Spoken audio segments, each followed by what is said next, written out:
Hi guys, welcome back to this SAML training.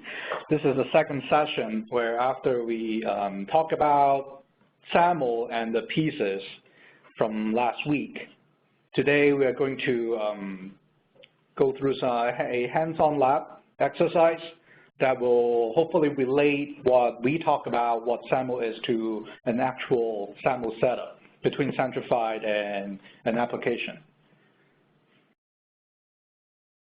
So let me do a recap from last really quick. So pretty much we have a application being a SAML service provider, and then we centrify as an identity provider. We exchange information such as entity ID, signing certificate, and SAML attributes. Then once that trust is established, then the browser or the user, the end user, can do single sign-on either from service provider side by SP-initiated single sign-on, or by first logging into a user portal and clicking on the SAML applications. So today we're going to do the lab to set up just that. And I'm picking Salesforce because of some reasons. Now, I know that for you guys, especially at support, right? You use Salesforce pretty much every day. So in terms of the names and look and feel, the navigation, you guys already know that. So picking this one, it's not some strange application you have not seen before. So that will, you should feel more comfortable with that. Another little reason is that at Centrified, Salesforce was actually our very first SAML application. In fact, the generic SAML app template was implemented based on our first success with Salesforce SAML integration. That was 3 years ago. Okay, but for this lab, we are not going to use the Salesforce app template. Instead, we are going to configure SAML on both sides using the generic SAML app template. Right, because that's in practice, that's what you guys run into, right? Myself included. When a customer has a application that we don't have in the app catalog and they, want to integrate, so either they, right, some customer may not know what to do, or they have tried to do it, but still can't get it working. That's when we got the call, right? So for this lab, imagine we had never integrated Salesforce before, right? This is a new SAML application that customer wants to use, and they have a Salesforce account ready. They have admin access. They have asked Salesforce about how to configure, and Salesforce has told them that the configuration document will be online in their account. So then when we get the call, right, we were given this information.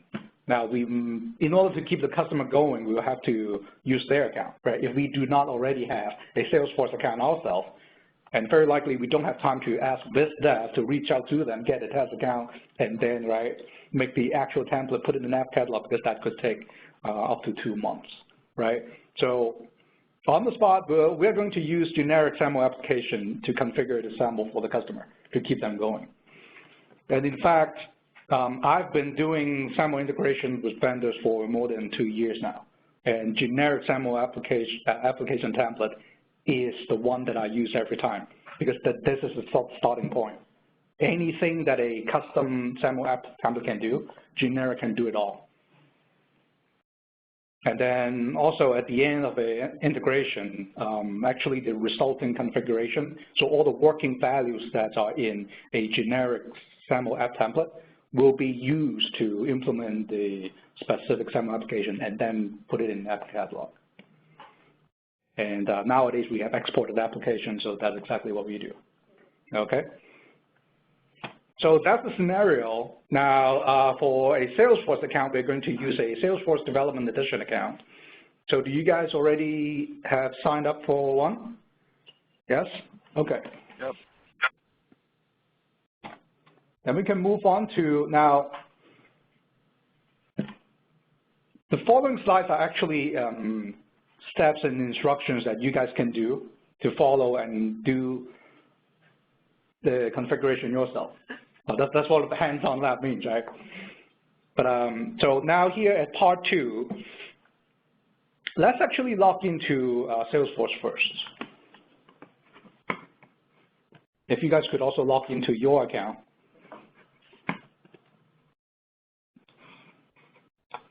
So I'm going to put this slide and my Salesforce side by side. Still recorded this way, right?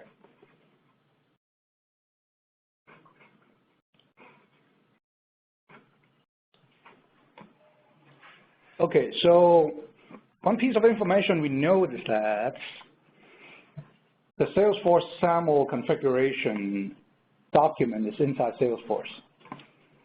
So once we log in, and as we're told that is in the help page, and so before we know what to set up, we have to look at this documentation.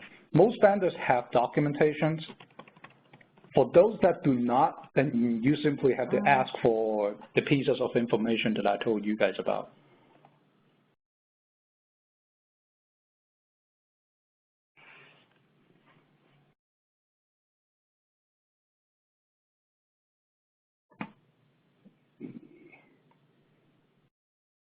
Okay, so there are actually a lot of SAML-related articles here, as you can see. And each of them cover slightly different things. So for this one, we start with here. Now, so there are a lot of little things, some details to go through. Of course, I'm going to save you time, and I'll tell you some of the pieces that we will need, right, to enter it in Centrify Cloud Manager in the generic SAML app template. But normally, yeah, we will have to go through at least, right, learn how to navigate to the single sign-on screen, right, to know where it is, what information to enter, and then we do that. So for this one, you could come back and read this later on. So I'll give you some of the most important pieces here is that Salesforce SAML requires IDP issuer to be unique. And second thing, audience. Does anyone remember what audience is?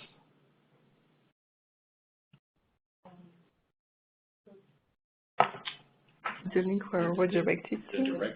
Where the authentication is directed to the SP side of things. That's right. It's the service provider entity ID. So it's going to be this value. And then another thing is, and this is for this lab, the SAML identity type, we are going to use a Salesforce username. So whatever username that you enter when you log in to your Salesforce, that's the username. Which is going to be, which is I think is in email format, but not necessarily the same as your email address. We'll get to that later. Yeah, because for those of us with Salesforce accounts already, that email address is already taken. So like in my case, I use a different address. Exactly. So you need to, you need to know that when you configure the SAML application. Okay, so now let's say we have gone through the documents, maybe not just this page, because you see there are other more links talking about single sign-on and SAML, other additional features after SAML has been configured.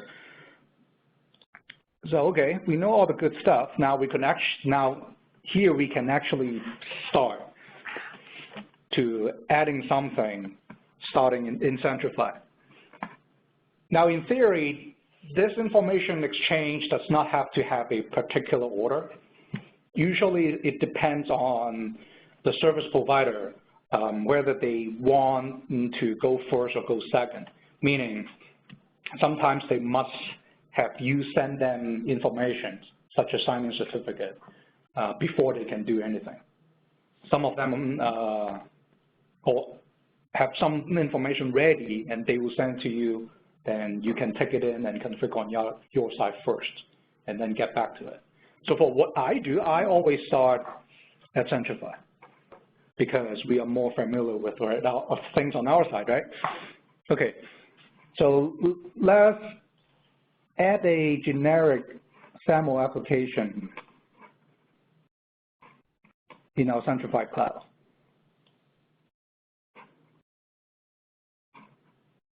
So I've logged into this is a production environment that we use for integration and testing purposes. So in the meantime, you guys should actually do this also. You already have that? Okay, you guys are ahead of me. I'm talking too much. Maybe that's So here's where the generic SAML application. Now I keep saying generic because this used to be known as generic. Nowadays, after the UI facelift, it's actually called custom. So we click on add and then add it. It said application added, and then we close that window. Now it brings us into the SAML application. We've actually seen a screenshot from last time.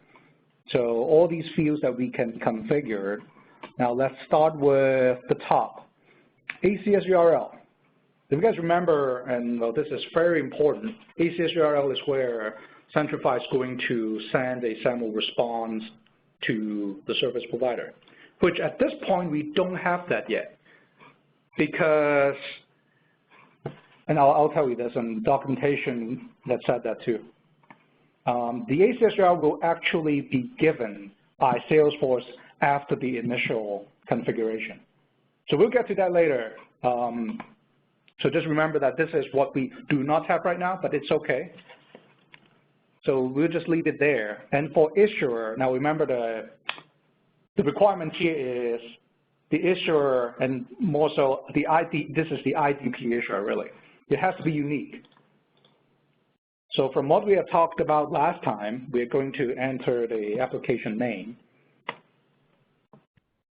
So replacing the generic SAML with an application name. And then your tenant ID, which in my case is URL 343, and then account. Now this is the first one, the first Salesforce SAML in this tenant, so I'm going to put a 1 there.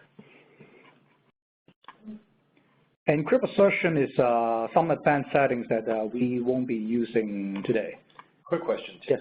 Sorry to derail. Mm-hmm. Based on this numbering after the customer ID, if you had an existing app here, what would happen if you put another app with a 1? Would it allow you to save it? Yes. So there's nothing in here to indicate that this may conflict with another app if it's identical? There really is not at this point. So really customers would have to go through apps 1 by 1 to see that? If they have more than 1 instance? If they use generic, unfortunately, yes.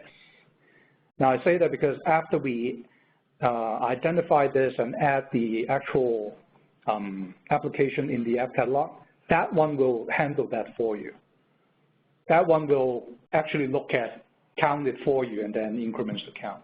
But for generic, there's no, or generally speaking, there's currently no feature that it's in Cloud Manager to flag any duplicate issuer value.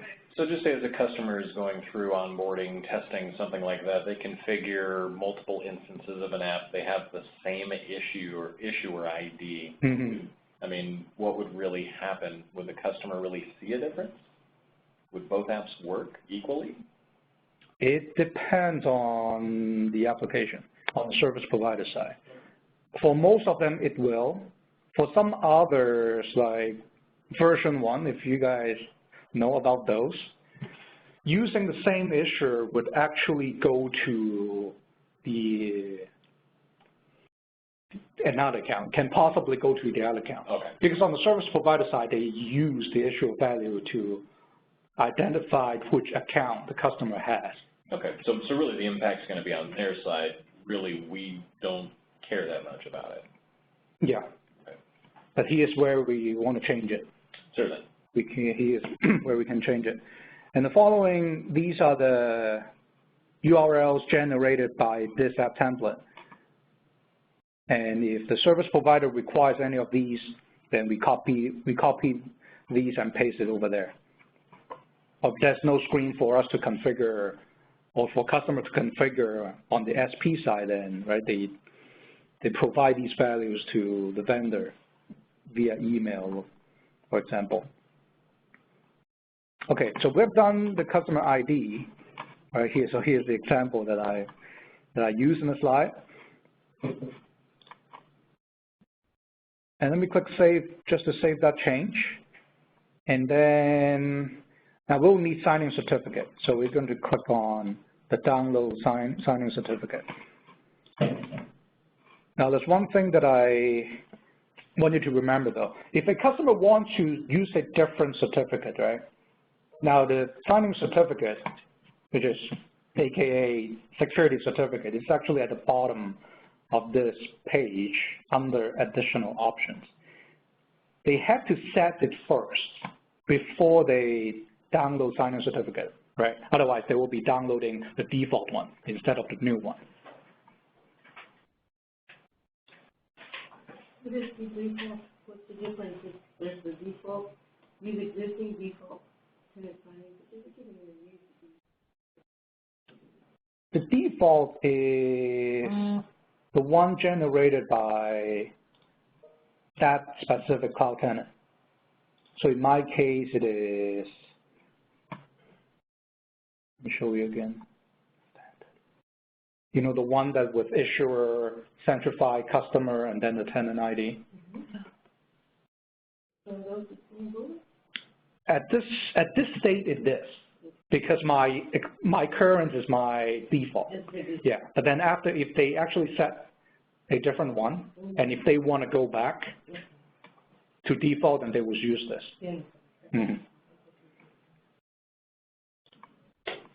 Okay, so now I'm clicking on default sign-in certificate, and in Windows, you can actually open it, and you can view the information about this certificate. So this is what I talked about earlier.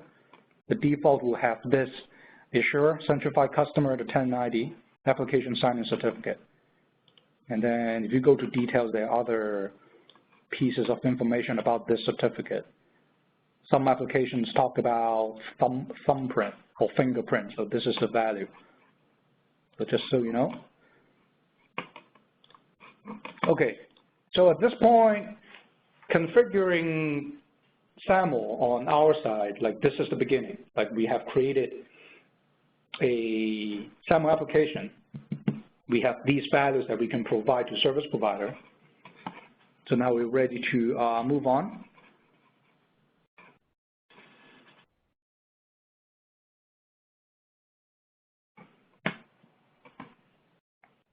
So some other little things right now, because with description, these are not truly SAML configuration, but to make it nicer, more usable, readable to the customer. They just pretend that you will do this for them too. Then, right? This is what this is about.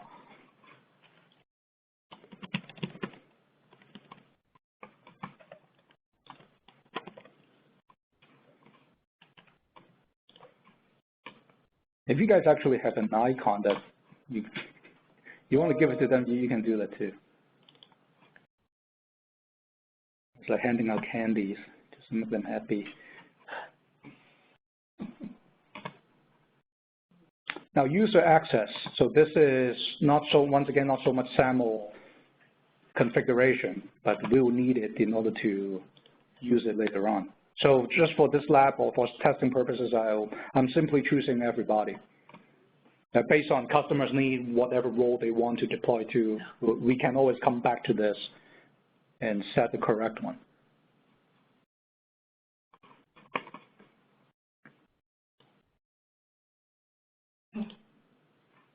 Okay, account mapping. Now, once again, for testing purposes, we will use the actual user in your account, right? So in my case, well, this is my terry.fogg@centrify.com is my username in Salesforce. And my user in Salesforce, my username is this one. Now, I don't know, when you sign up for your account, what username you chose. But that is going to be the one that you are going to use initially. Because, once again, what we're doing here is we make SAML work first, and then we'll come back to tweak the settings. So we should change that usually? Mm-hmm. Yes.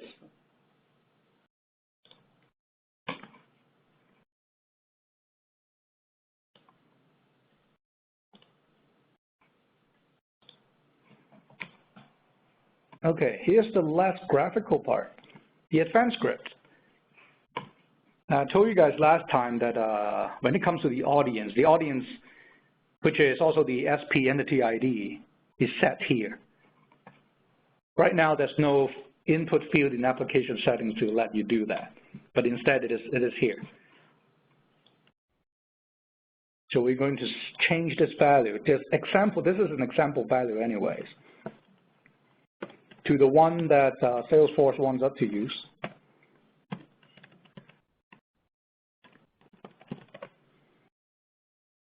And then also for this line, set recipients.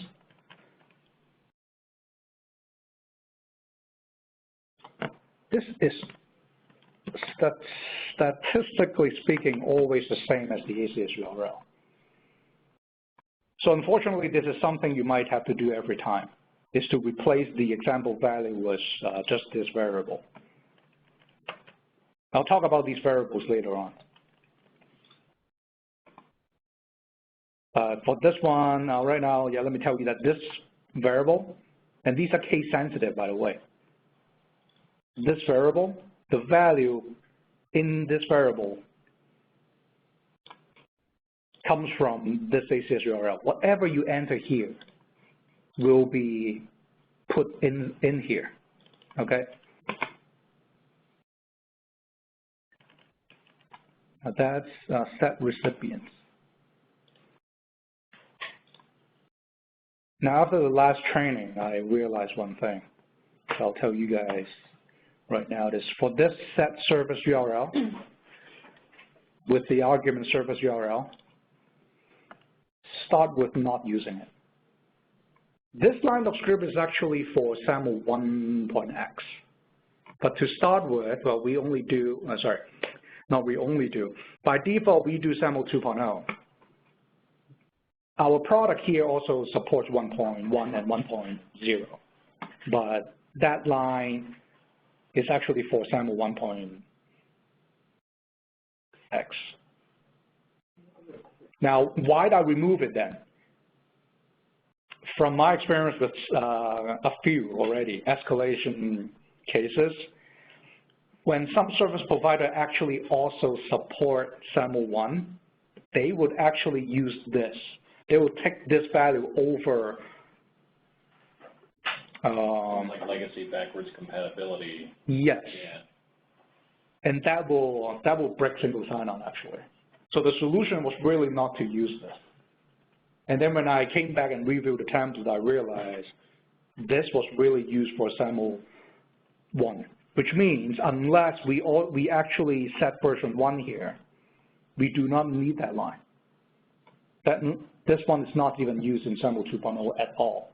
But if it could potentially cause problems, I would rather not use it. So don't set the SAML version as there, what is the This one, yeah, well, to 1, just leave it as 2? Just leave it as 2. We always do SAML 2. I mean, unless you're working with a vendor that specifically only supports a 1.x. Yes. Mm-hmm. And in my experience, that hasn't happened yet. Yeah. That seems kind of legacy. Mm-hmm. So if they are using 1.x. If they are using 1. Can they have that version set to 1? Yes. And then the service URL enabled? Yes.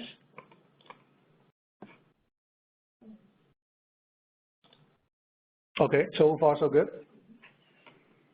Only question, and then if we comment it out, should we comment out the set version as well for the service URL? Or leave that one? Leave it. The answer is it doesn't matter. If we don't set version, that's set version 2. If we do not have that line, it will default to 2. Mm-hmm. Okay, and for this SAML application at this point, we have entered the information that we were given, right? We have made IDP issuer unique. We have entered SP MTID to be this value. And we have the signing certificate downloaded, ready to give to Salesforce. So the piece that we still need is ACS URL, but once again, we don't have that right now, so we will have to come back to enter that when that is given to us. I have a question. Yes. On the service, on the signature type, and oftentimes it is required, but a response to the assertion here. So, any reason why we're using response for this for Salesforce? By default, it is response. When I say by default, this is our default that if service provider does not specifically say they want assertion to be signed, then we always start with response.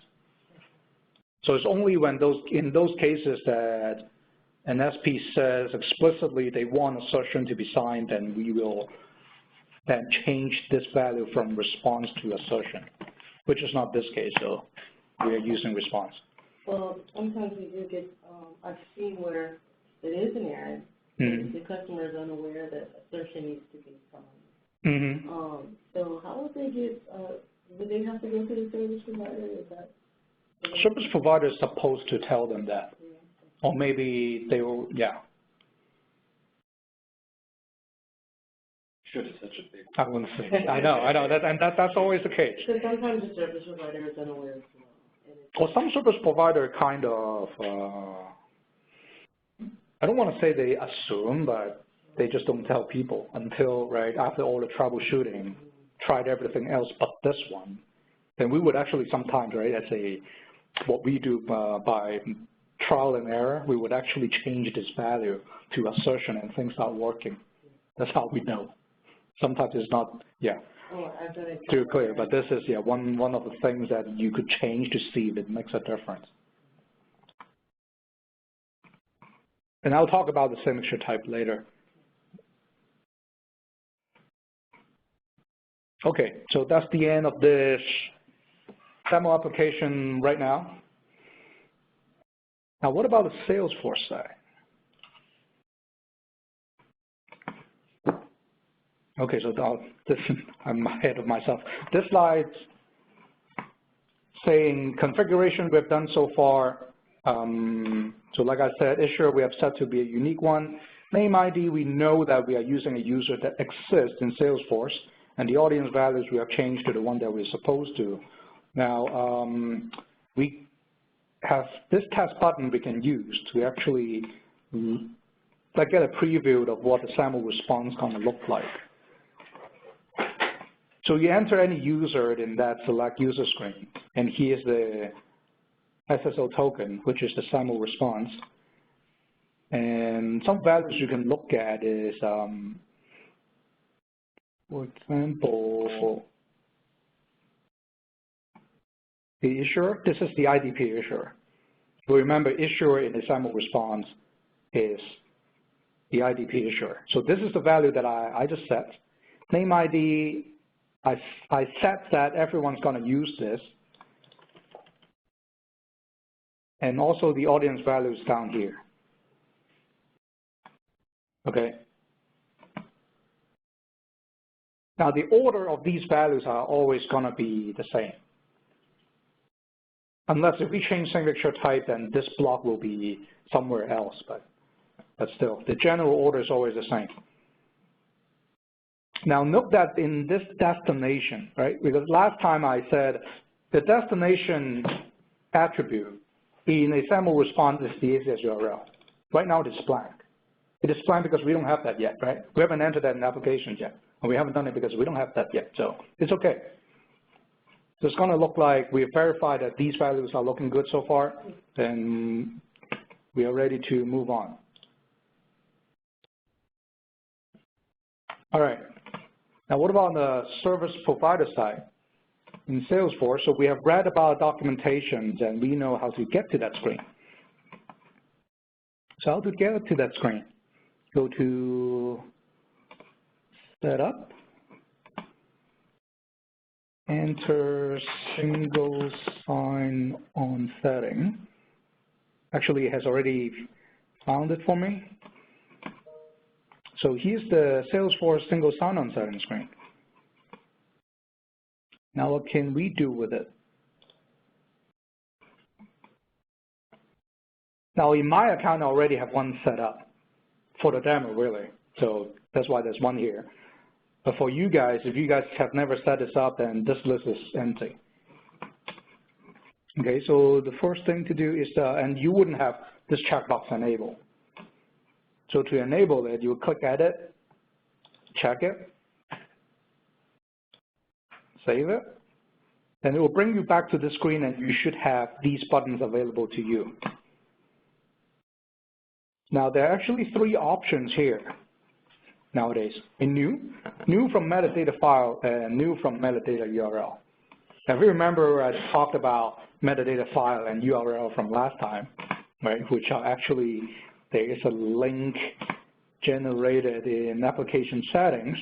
One is to download the metadata URL as a file. The other one is to provide the metadata at the URL. So those two are the 2 other options, which Salesforce actually implemented this like 2 years ago, 1 year after we implemented our Salesforce SAML application in App Catalog. Is there a recommended method or a method less prone to mistakes? No, there shouldn't be one that is more prone to mistake. I would actually get the same results out of it, but I mean, like, yes. Would customers be better suited copying the URL, using the metadata, versus what I'm trying to avoid is, let's say, a potential typo or something like that? Something common. In that case, using the metadata file is easier. Okay. For this lab, I'm going to show you like the raw way, as raw as it could get by copy and pasting. These actually make things earlier, right? Which at the time we didn't have these options. We get both. We get both. You our get metadata. We need the file and the URL. Yes. Okay, so to create one, now I already have one called Centrify, I think. So I'm going to name this differently. The API name will be generated for you, so that's not an issue. Now for issuer, so here's where we start copy and pasting values, right? And before the metadata feature was added in Salesforce, and this is exactly what we had to do. By the way, here they say issuer and then entity ID. So this is one little interesting case when I told you last time, right? Issuer is also known as entity ID. When an application uses these terms without specifying whether this is IDP issuer or SP issuer, IDP entity ID or SP entity ID, these are the questions we'll have to ask. But for this one, I didn't make you guys read this on the spot, right? Because we don't have that much time. So this document actually says like what it's supposed to mean. So I can tell you right here that this issuer means IDP, and the entity ID is the same one that the documentation gave us earlier, which is also the one that we have set in here,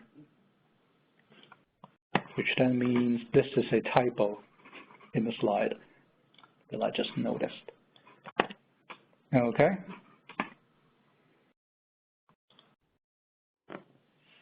So we copy one value over, entered one value. Now for the IDP certificate, click on choose file and choose the certificate file that we had downloaded. And for these 3 options, we don't need to change them because they are already what they're supposed to be. We are not doing assertion encryption in this lab, so just leave it alone. Because we're doing response. Because we've chosen response. This assertion actually means the assertion inside the response. Inside. Yeah. So if that is used, only that part is encrypted. Now for SAML identity type, now there are actually nowadays many options, 3 options. But for this lab, we're going to use the Salesforce user's username. So we're going to just leave it as assertion contains user salesforce.com username. And then for identity location, we'll just leave it as identity is in the name identifier element of the subject statement. What it means is the name ID element in the SAML response. I'll show that to you again here. So the name ID I keep talking about is this one, right? And what they mean by inside the subject is because name ID, this XML element's name ID is inside the subject element. So that's what they mean. Okay, now for SP initiated request binding, now Salesforce is nice enough to have an option for an admin, post or redirect. You guys remember which one we would use? If given the choice, post. And why? Why? That's another subject. Okay. Now what about these 3s? Identity provider login URL, lockout URL, and custom error URL. These are copy and pasted straight from application settings.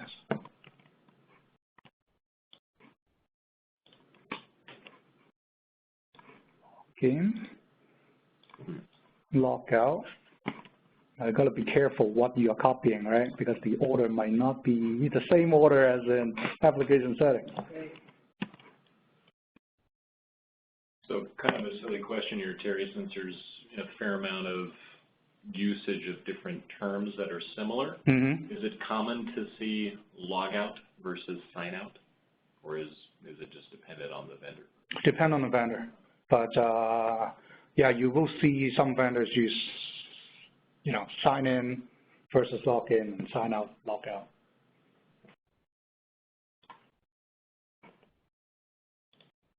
Okay, that's the bottom of the single sign-on page. So after doing everything, it's going to look like this screenshot, which is exactly this. Okay, now after I click on Save, it will bring me back to the single sign-on setting page. And then you will notice there's a new section at the end of the bottom called Endpoints. And that's where the Salesforce login URL is given. So if I scroll down, this is it. And this is the ACS URL. Even though they don't use this term, right, once again.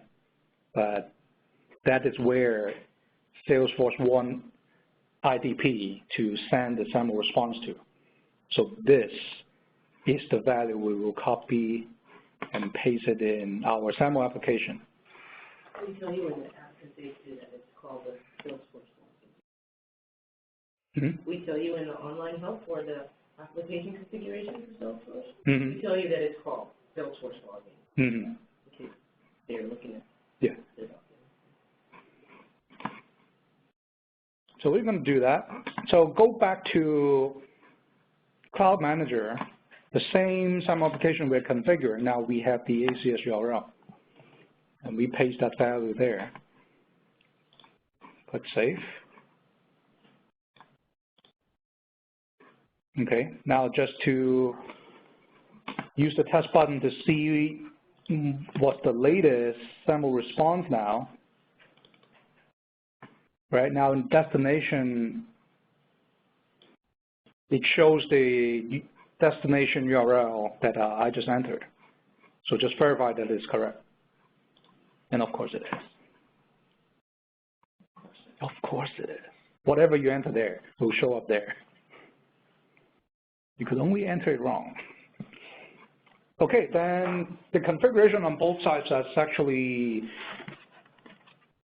complete. Now we can actually test it. Now I've already deployed it earlier by deploying it to everyone. So now, and before I test it, right, if I'm using the same browser, I have to log out from the target application first. Otherwise, authentication will not even happen because it had already passed. So let me switch to user portal. And when a customer is using this, Terry, when they're doing a test, would it be appropriate to use different browsers? The test button? Yeah, like you're going to have your configuration in one browser and you can have a different browser to actually do the login where you wouldn't conflict with that logout requirement? Yes. Okay. In fact, that's what I do. As long as you're not sharing a session or, I would say, minimally open a private browser window? That works too. Okay. Yep. Okay, so this is our new SAML application ready to be tested. Let's see if it works. And voila, I'm logged in as myself, which is, well, the user that I entered, right? Mine says checkpoint invalid assertion and the SAML assertion valid. So you'll get into troubleshooting right away. If this is actually done on screen, like, I mean, I don't mind doing that right now. But my regular Salesforce, but something went wrong with my generic. Keep that there. Keep that there. Yeah, we'll work on that after this. Okay, so this is IDP initiated single sign-on, and it works. So right after everything is set up, once again, it happens so fast that sometimes the result is, to me, a little underwhelming, like a magic show. Right? Hey, there you go. So one last question. Yes. Considering we can do a test with the advanced portion of the app config, is there anything that actually tells you successful connection, or is there any other indication besides actually clicking an app tile? No, you mean this test button, right? Yeah, like since we have to choose a user, and that's great, it's going to give us the response and everything, but is there a way that we could add a success or fail result? Like this user would have authenticated successfully. It's not impossible. It's going to be another feature. At this point, we don't have that yet. Right, but is that something that can be added? Because I see great value in hitting the test to say, yeah, here's what you're going to get. But if that admin didn't click the tile, if this test could say, hey, this would have worked, right? Or in that test, if something didn't work, it could be highlighted as far as, hey, here's your issue, right? Here's your problem. Today, we don't have that yet. Okay. That's going to be an RFA. It's going to be. Sorry, man. That's good. It's good stuff. Okay. I'm not going to cover SP initiated single sign-on because there is additional settings on the Salesforce side to configure that, which is in the document if you're interested. We have 10 minutes left right now, so I'm not going to go there. But just remember that after, I mean, IDP initiated single sign-on work is pretty much a prerequisite of SP initiated single sign-on. If you remember that workflow, right?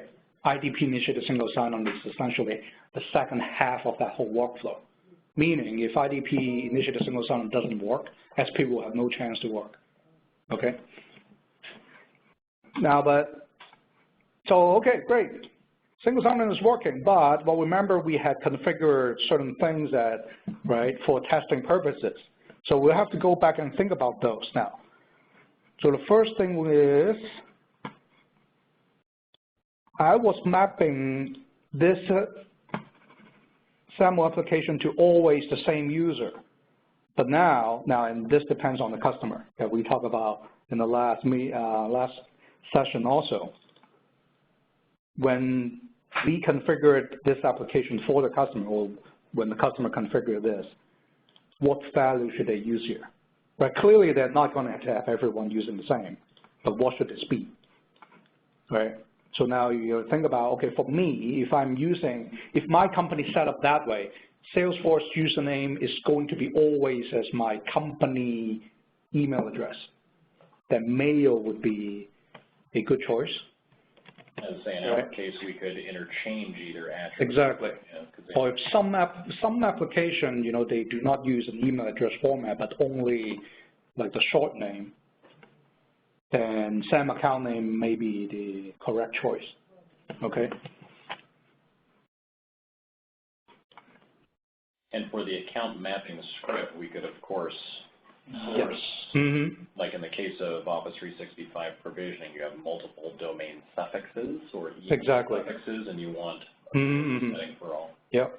So once you know what the company's needs in special cases like that, different users may use different domain, the mapping script will be the place where you can enter that logic. Okay, so we have to come back, and then same thing for user access. Of course, right now we're still deployed on everybody.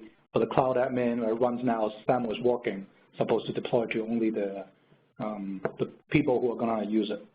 Okay. So these slides are just explaining what I just said earlier, right? Depends on the company, what should they enter here? What name ID would they use in order to get into Salesforce, for example? Okay, so that's something you must work with them. And keep while you remember the case that we worked with Terry Foy, right? Okay. I think they ended up not using user principal name or something. Because for his application, it's not an email address. Sure, and for a lot of organizations, those attributes aren't interchangeable, right? Exactly. We're I don't say we're unique, but it doesn't seem to be the norm, right? So it may be common for your user principal to be completely different, whether that's first name, last initial, first name, last name, or what have you. For a few companies that I've seen whose user principal name is the same as email address, then well, it's easier for them. And they could use either one. But for other companies, that may not be the case.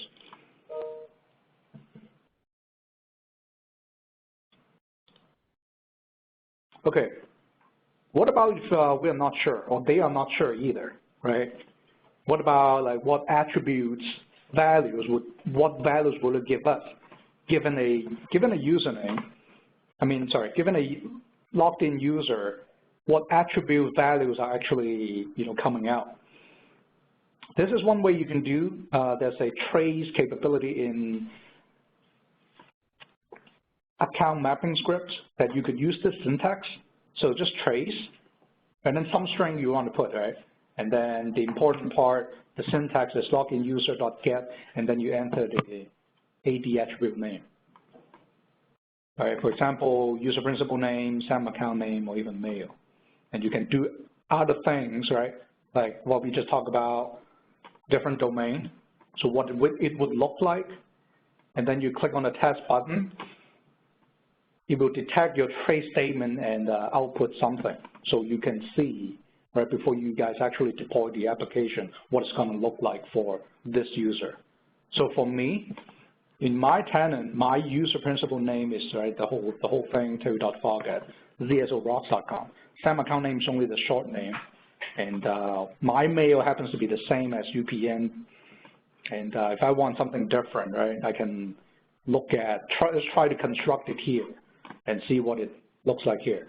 Now, if there's anything, if there's no such attribute, if there's a typo or something, the result is going to be an empty string or a null value. So we have to go back and see, right, why it is not given a value out. Maybe there's really no such attribute, or that user in customer's AD does not have a value. That could happen too. That would be a great key. Because a lot of times they can't figure it out. So running that trace, they find all the attributes from all of them. So okay. And does it actually show as that blank value, or does it show null? I have actually seen both. So I can't commit one single answer to you. Okay. I could say this, that's not what you want. Yeah, they mean the same thing. But... Okay, so that concludes the hands-on lab exercise for Salesforce. How was that? Really good. Did we just drop?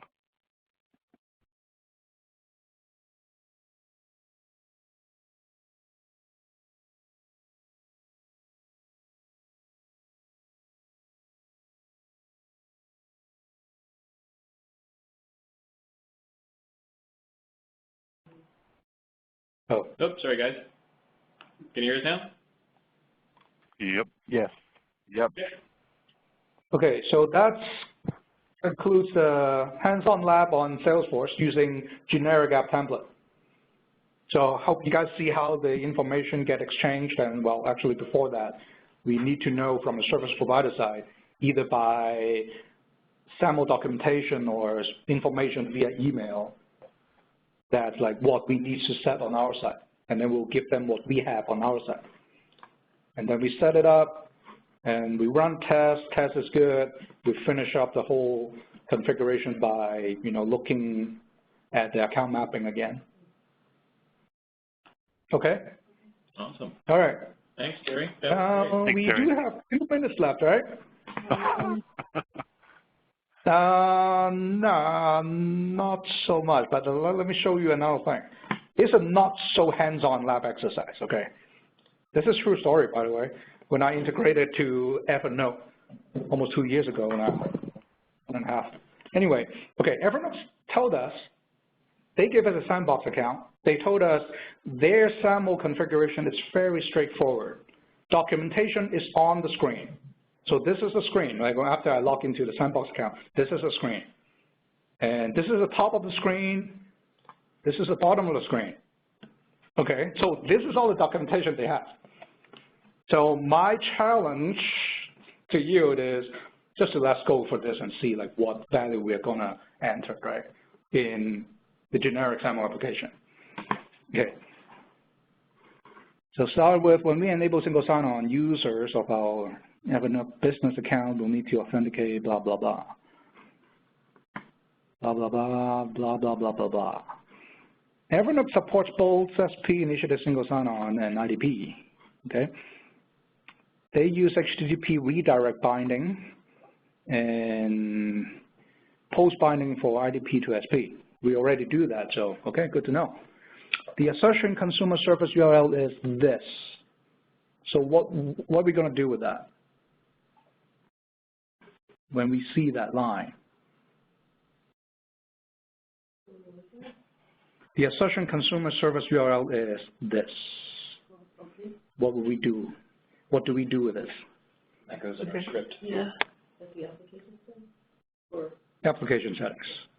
The name ID must contain the user's email address, which must match the Evernote user's business email address. So right in Evernote, they're saying the name ID must be an email address. So it's likely that the name ID will also comes from the mailed attribute. Mail attribute. Mm-hmm. Likely, right? Yeah. Then after the test, well, if anything doesn't work, we'll look at it again. Assertions must contain name ID with a format of this.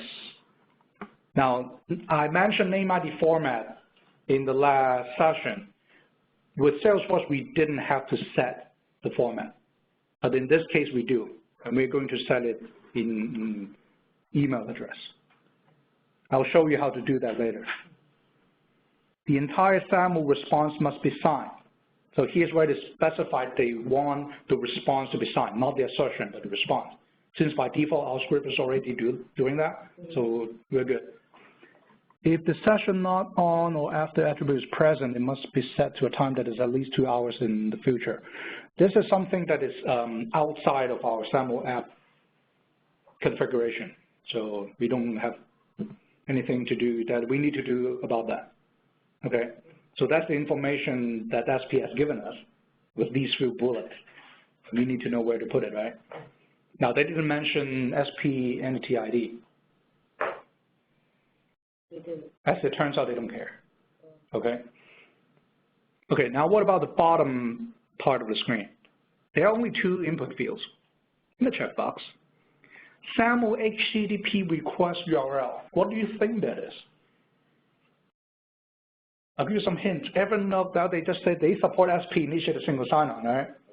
Which means Starting with their login URL. Yeah. Coming to our URL. Yeah. So what we would do with that? What would we do? What would we enter in this input box? Entry, right? URL? Which one? Cloud? Login URL. login URL, which is in generic, right? That's the IDP defining URL. Well, remember, this is a generic template, so this name is also very generic. But just remember, by definition, what this means is when a SP redirect a user to Centrify, where should they go to? And this is this one. So, right, looking at this, well, this name is totally different. But once you know that what they want for this URL, then you will know which URL you want. Is that the post? Hmm? Is that the post, this one? From them, it's going to be redirect. Okay. Yeah, but it's okay. We support that too. Now, certificate, X.509 certificate. So this is the signing certificate, but this is an input field, right? This is not a upload button like in Salesforce that we download the file and then we simply upload the file. This one is an input box. So if you see service provider like that, what we would do is actually after you download, you still click on the download cert button. Sorry, link. Then you can enter it. Sorry, you can open it in the text editor. The contents actually looks like this. So in cases like this, we copy the whole thing and paste it in that input field. That's the certificate in text content, but not so much in a file format. Are fields like this typically finicky on any trailing spaces or things like that? Yes, the answer has to be yes, because you see how these are so perfectly aligned? Mm-hmm. This is not random. It's actually part of the encoding algorithm that's padding involved. That's why the lines stop there. So don't have to modify it, just select the whole thing, copy, and then paste.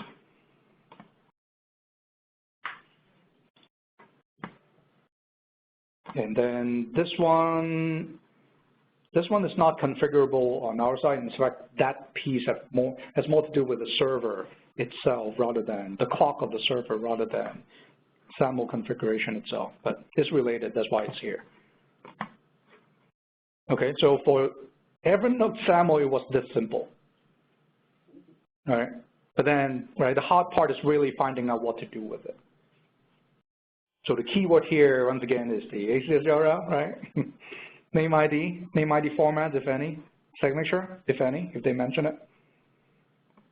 And then from our side, what they want, right? Once again, the minimum is the URL and the signing certificate. And that was it. Then we were ready to run a test, and that worked.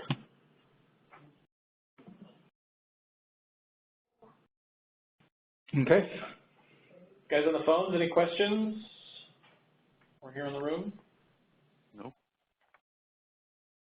Everyone's feeling like SAML superstars. Everybody got your cape on. I know this is awesome. Terry, thank you for part 2 of this. You're welcome. And perfect. So next week, guys, stay tuned. We will do part 3 of our meeting series here. And why don't you give us an idea of what we'll be diving into in our last session, Mr. Terry? We will go through some common errors that we will face, and then what we're going to do about it.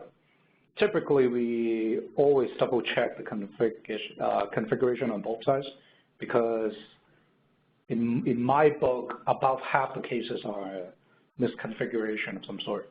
But then, well, if that is not the case, then the case just got that much more difficult. Because now we really have to look at network trace to see what is happening.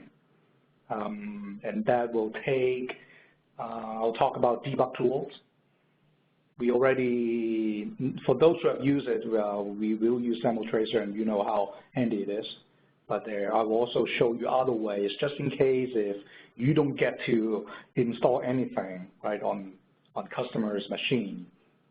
The browser actually has some tools that you can use too. It's not as convenient, but yeah, this is a way. Right. Awesome. Mm-hmm. And then we have more time, I'll go deeper into advanced scripts, what function you can use and what they do. Excellent. How does that sound? Perfect. All right, guys. This wraps up part 2 of our 3-part SAML series. We will talk to you next week. Thanks, everyone. Thank you, guys. Thanks, Terry.